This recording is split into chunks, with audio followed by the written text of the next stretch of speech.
এটি হচ্ছে উত্থান একাদশী, মনে রাখবে বড় একাদশী। এই উত্থান একাদশী কিন্তু বছরে যে বড় 4টি একাদশী পড়ে সেই 4টির মধ্যে একটি বড় একাদশী উত্থান একাদশী। তো যারা বড় একাদশী পালন করো অবশ্যই এই একাদশী পালন করবে। এবার আসি উত্থান একাদশীর ব্রত মাহাত্ম্য কথা। পদ্মজনী ও নারদ সংবাদ রূপে ব্রহ্মা এবং নারদ সংবাদ রূপে এই ব্রত কথা মাহাত্ম্য কথা স্কন্দ পুরাণেতে উল্লেখ আছে।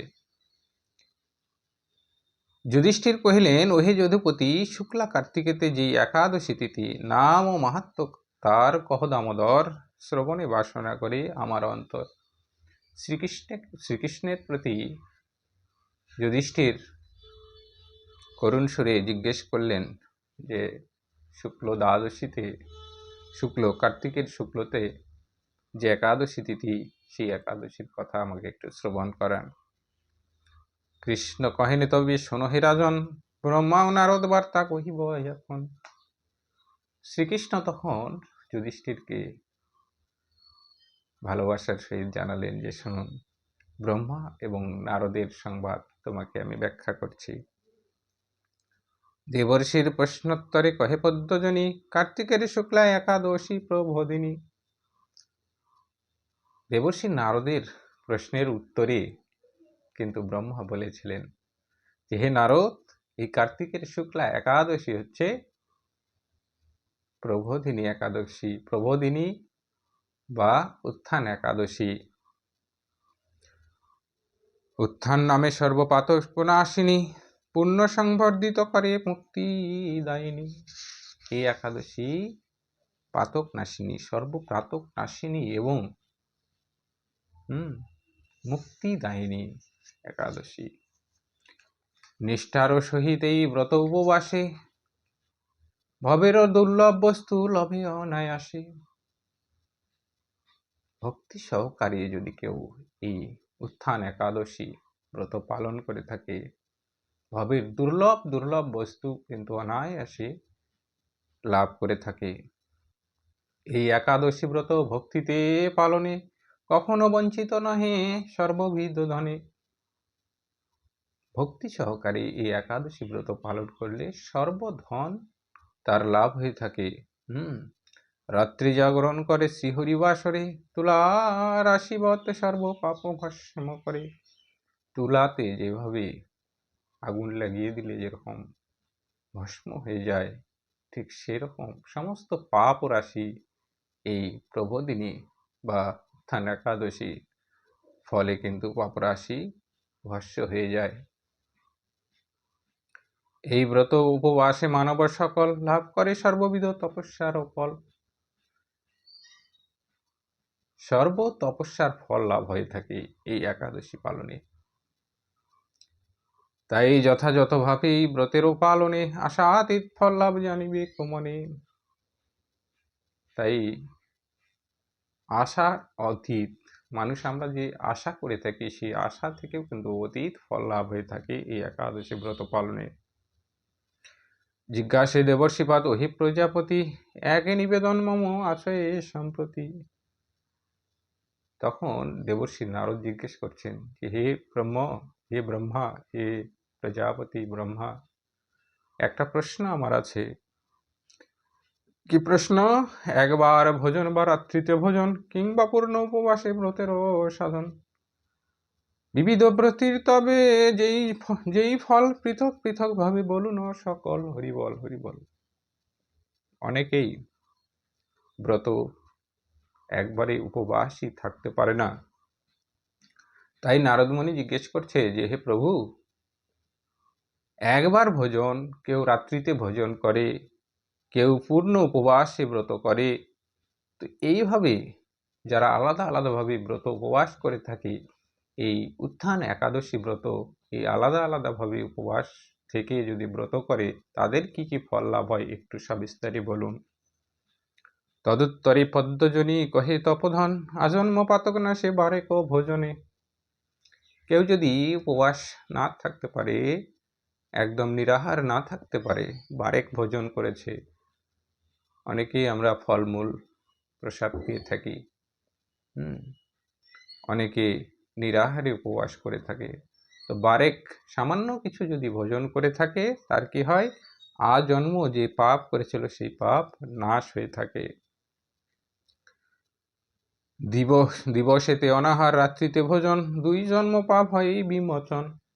সারাদিন উপবাস থেকে রাত্রিতে যদি কেউ সামান্য কিছু ভোজন করে থাকে, তার 2 জন্ম পর্যন্ত পাপ ভস্য হয়ে যায়, বিমোচন হয়ে যায়। আর 7 জন্মে যত পাতক সঞ্চিত, পূর্ণ উপবাসে হয় সব দূরীভূত। 7 জন্মের পাপ দূরীভূত হয় যদি পূর্ণ উপবাস নিরাহারে কেউ উত্থান একাদশী ব্রত পালন করে থাকে। 7 জন্মের পাপ দূরীভূত হয়। অলভ্য অজ্ঞাত অপার্থিব বস্তু যত, সকল প্রদান করে প্রবোধিনী ব্রত। প্রবোধিনী একাদশী ব্রত উপবাসে, গুরুতর অমঙ্গল ভস্যয় অনায়াসে। হরিবল হরিবল। সমস্ত অলভ্য বস্তু লাভ হয়ে থাকে এই একাদশীর ব্রতের ফলে। আর এই প্রবোধিনী বা উত্থান একাদশী ব্রতের ফলে গুরুতর অমঙ্গলও যদি কপালে লিখন থাকে, কারো নসিবে বা কপালে বা ভাগ্যে লেখা থাকে অমঙ্গল, সেই অমঙ্গলও কিন্তু কেটে যায়, ভস্য হয়ে যায় এই উত্থান একাদশী ব্রতের ফলে। ব্রত দিনে করে যদি কোনো সুকৃতি, ব্রতের প্রভাবে তাহা বৃদ্ধি হয় অতি। কোনো ভালো কাজ, সুকৃতিমূলক কাজ যদি এই উত্থান একাদশীর দিনে করা হয়, সেটি বৃদ্ধি পেয়ে যায়। শ্রীহরি বাসরে করি রাত্রি জাগরণ, শ্রীহরি কথা করে শ্রবণ কীর্তন। বর্তমান ভবিষ্যৎ ও অতীত তাই, তাহার সহস্রকুল বিষ্ণু লোকে যায়। কেউ যদি এই উত্থান একাদশীর দিন হরিবাসর রাত্রি জাগরণ করে হরি কথা শ্রবণ করে থাকে, তো শ্রী হরিবাসে রাত্রি জাগরণ করে শ্রী হরি কথা শ্রবণ করে থাকে, তার কিন্তু বর্তমান ভবিষ্যৎ অতীত সহস্রকুল কিন্তু বিষ্ণু লোকে যায়। কার্তিকের একাদশী উজ্জ্বব্রত, আর অসাধনে পুণ্যরাশি ভস্ম হয় ও তার। নারদ জিজ্ঞাসে পুনঃ, হে পদ্মজনী, পালনের বিধি কিবা ব্রত প্রবোধিনী। তখন নারদ জিজ্ঞাসা করছে যে এই উত্থান একাদশী বা প্রবোধিনী একাদশী কিভাবে পালন করব, একটু ব্রত বিধান যদি বলে দেন তাহলে খুবই সম্প্রীতি হয়। তাই পিতামহ কহিলেন ব্রহ্ম মুহূর্তে, পিতামহ কহিলেন ব্রহ্ম মুহূর্তে, সর্বপ্রাত কৃত্যাদি করিয়া বিধিমতে। ভগবান কেশবের করিয়া পূজন, প্রতিজ্ঞা করিবে ব্রত করিতে পালন। ব্রহ্মা তখন বলছেন যে ব্রহ্ম মুহূর্তে উঠে সর্বপ্রাপ্ত কৃত্যাদি করিয়া বিধিমতে ভগবানের কেশবের পূজা করিবে, প্রতিজ্ঞা করিবে ব্রত পালন করার। অনাহারে রহি একাদশী দিবসেতে দ্বাদশীতে ভোজন করিবে বিধিমতে। একাদশীর দিনে অনাহারের থেকে দ্বাদশীতে ভোজন করিবে। হে অচ্যুত, আপনার লইল শরণ, নির্বিঘ্নে করাও প্রভু ব্রতেরও পালন। হরিবল হরিবল। গোবিন্দের কাছে প্রার্থনা করতে হয়, হে অচ্যুত, হে গোবিন্দ, আমি যেন এই ব্রত নির্বিঘ্নে পালন করতে পারি, তুমি আশীর্বাদ করো, তোমার শরণ লইলাম। শুদ্ধ বৈষ্ণবের শনে হরিগুণ গানে, রাত্রি জাগরণ বিধি বিষ্ণু সন্নিধানে। একাদশী দিনে ধরি সুপ্রসন্ন মন, সকল প্রকার লোপ করিবে বর্জন। হরিবল।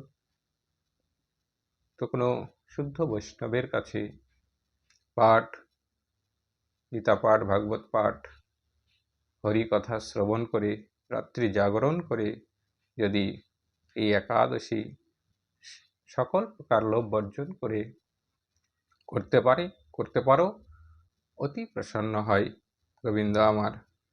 কদম্ব কুসুমে হরি হইলে পূজিত, পূজকের যমলোক হইবে পারিত। আর কি কি ফুলে পুজো করলে এই কার্তিক উত্থান একাদশীতে ভালো, সেটি বলছি। কদম্ব কুসুমে হরি হইলে পূজিত, পূজকের যমলোক হইবে বাড়িত। কদম্ব কুসুম দিয়ে যদি কদম্ব ফুল দিয়ে যদি পুজো করা হয়, তাকে আর যমের ঘরে যেতে হয় না। কার্তিকে গোলাপ পুষ্পে পুজিলে নিশ্চয় সাধকের মুক্তি ফল করায় অত হয়। গোলাপ ফুলে কার্তিক মাসে যদি পুজো করা হয়, তাহলে তার নিশ্চয় মুক্তি ফল করায়ত লাভ হয়। বকুল অশোক চম্পা পুষ্পে পূজে হরি, সমন ভবনে তাহা গতিরোধকারী।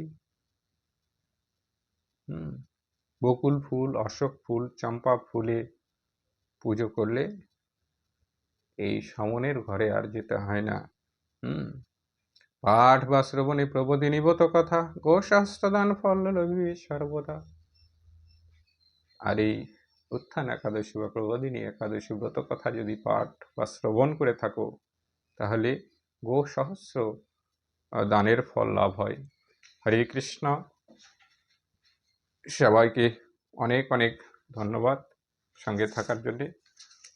অনেক অনেক ভালোবাসা রইল। আবার নতুন কোনো ভিডিও নিয়ে দেখা হবে। হরে কৃষ্ণ।